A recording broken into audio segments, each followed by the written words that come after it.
It's a good bounce back win for us today. I thought we started the game with the right tone on the defensive end. And so that was that was by design for us to get back to. Just when you thought the drama around Team USA and Caitlin Clark had finally died down, NBC just shook the entire WNBA world. Sources say the coaching staff and the old guard of the league are in total chaos.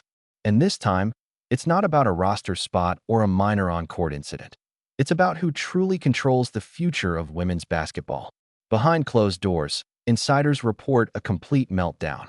The establishment tried everything to prevent this moment, but it's happening anyway. And it's fueled by billions of dollars pouring into the league. They tried to keep the spotlight on the team. They preached experience over hype. They even left the rookie sensation off the Olympic plane to teach her a lesson. But NBC's latest move proves one thing. You can't stop a tidal wave with a chain-link fence. The narrative coaches tried to enforce, that Clark wasn't ready and had to wait her turn, has now been completely dismantled by the people signing the paychecks. Rumor has it, Team USA staff are realizing their gold medals might matter less to the networks than a single Caitlin Clark pregame routine. To understand why this announcement caused such an explosive reaction, you have to look at the power dynamics in women's basketball over the last 6 months. This isn't just basketball anymore. It's a full-blown battle for control of the sport. The tension started long before NBC got involved. When the Olympic roster was finalized, head coach Cheryl Reeve and the selection committee insisted it was purely a basketball decision. They said they needed defense, chemistry, and veterans who had been through the fire. On paper, it made sense, but fans called it gatekeeping. Leaving the world's most popular female athlete at home? A marketing disaster. NBC, holding the Olympic broadcast rights, was reportedly furious. They had counted on the Caitlin Clark effect to boost ratings, yet she was snubbed. Network executives were reportedly scrambling, asking why the league and federation would sabotage their own viewership. Meanwhile, the coaches celebrated their tactical victory, winning gold, and likely thought the podium would silence critics. But the business reality hit like a freight train. Olympic viewership, while decent, didn't come close to the frenzy of a regular season Indiana Fever game. That set the stage for this latest explosion. Now, with the new $2+ billion media rights deal kicking in, NBC and partners are pivoting their coverage almost entirely around Clark. Dedicated camera angles, documentary-style follow-alongs, primetime slots dictated by when she plays, standings and team rankings, secondary. This is a slap in the face to the traditional hierarchy. Coaches can bench her, freeze her out, rough her up on the court, but they cannot stop the cameras. That loss of control is fueling rage behind the scenes, and the jealousy is real. Veterans who have spent 10 to 15 years grinding overseas, building the league brick by brick, suddenly see a rookie getting superstar treatment. NBC doubling down on Clark validates their fear. Every other player is now just a background character. Team USA coaches, who preach selflessness and collective effort, are stuck. How can you ask players to sacrifice for the team when the media rewards one individual with massive exposure and endorsements? The locker room fractures. Clark haters feel justified. Her supporters feel vindicated. And the old rules? Obliterated. It's not just about feelings, it's about relevance. If the gold medal team doesn't make headlines, but the rookie who stayed home does, what is a gold medal actually worth? Money is at the heart of it. Clark's arrival has accelerated media deals, charter flights, and endorsements. NBC is making her the face of the league, while veterans risk being left with crumbs despite years of dedication. Some insiders argue this undermines meritocracy, but television is not a meritocracy. It's a popularity contest. The old guard realizes they cannot beat a phenomenon with experience alone. You can win games, but you cannot beat the algorithm. And looking ahead to the 2028 Olympics in Los Angeles, where NBC will broadcast again, do you really think Clark could be left off the roster on home soil? Absolutely not. This move is a warning. Get on board, or get run over. Coaches who snubbed her in 2024 now realize their control is gone. NBC, and the audience, decides who gets the spotlight. The power dynamic has flipped. The talent used to be the team's, but now it's one person, Caitlin Clark. Everyone else facilitates the broadcast. And make no mistake, This NBC announcement isn't just news. It's a warning shot fired straight at the Federation. Get on board or get run over.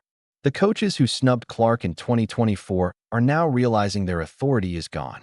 The network has the power to make sure their golden goose is front and center in Los Angeles. No coach likes being told who to play by a TV executive, but when that executive is signing a $2 billion check, there's really no choice. The power dynamic has completely flipped. Before, players and coaches held the leverage because they were the talent. Now, the talent is one person, Caitlin Clark. Everyone else, just part of the broadcast. It's a harsh reality, and emotions are running high. Consider the physical toll and the enforcer mentality it might create. Coaches and veterans feeling disrespected by this media focus could translate that frustration onto the court. We've already seen it. Hard fouls from Kennedy Carter and extra physicality aimed at Clark. NBC's spotlight might pour gasoline on that fire. If teams feel the system favors her, they could take it out physically. The media loves it. Viewers tune in. The cycle repeats. A self-fulfilling storm of drama. Team USA coaches, meant to be the stewards of the game, are watching basketball turn into reality TV. They hate it, but they are powerless because the fans are eating it up. Clark now has options. With the off-season leagues and new ventures, she doesn't need the traditional system to succeed. If the WNBA or Team USA continue to be hostile, she can take her brand elsewhere. NBC knows this. They aren't just investing in the league. They're investing in Caitlin Clark. If she chooses to play in a new league or do exhibition matches, NBC could throw millions at the rights.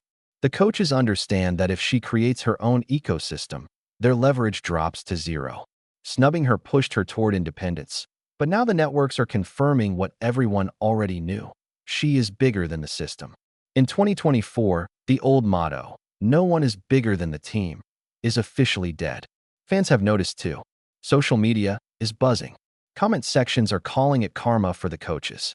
After condescending remarks from legends like Diana Taurasi, NBC's pivot to Clark feels like vindication. The market is correcting the snub. This public sentiment only adds fuel to the fire inside Team USA. Being criticized by trolls is one thing, but being overruled by your broadcast partner? That cuts deeper. The disconnect between basketball purists and paying audiences has never been wider. Coaches are screaming into a void about defensive rotations and legacy, while the world just wants to see Clark shoot from half court. Cheryl Reeve, wearing two hats as Team USA coach and Minnesota coach, has been a focal point of criticism. Many see her dual role as a conflict of interest, protecting her legacy and players instead of embracing the future. With NBC overruling her philosophy, the personal defeat is hard to ignore. This explosion isn't just anger.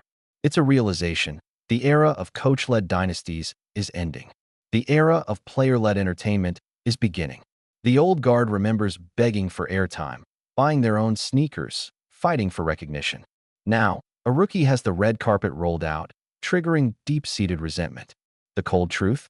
The WNBA lost money for decades, subsidized by the NBA. Clark changed the economics overnight. NBC is a business. They invest in the asset that returns the most. Coaches fighting capitalism are fighting a losing battle. Add in the new off-season league created by Breanna Stewart and Nafisa Collier. They want Clark to join because without her, their audience cap is limited. The very players who snubbed her are now financially dependent on her. If she sits out, their bottom line suffers. NBC's move confirms it. She holds the cards. Inside Team USA, fingers are pointing everywhere.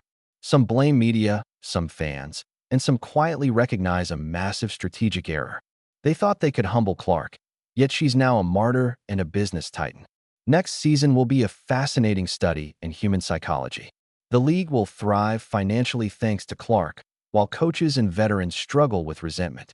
NBC will ignore complaints, focus on the money, and tell Clark's story, while coaches try to tell another on the court. That friction? Television gold.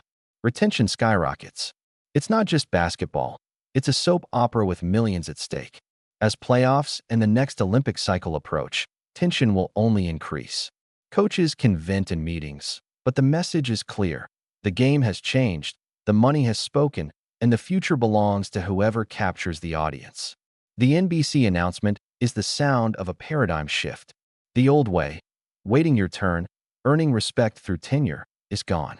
Clark skipped the line, not by asking, but because the world demanded it. The coaches tried to enforce the old rules and lost.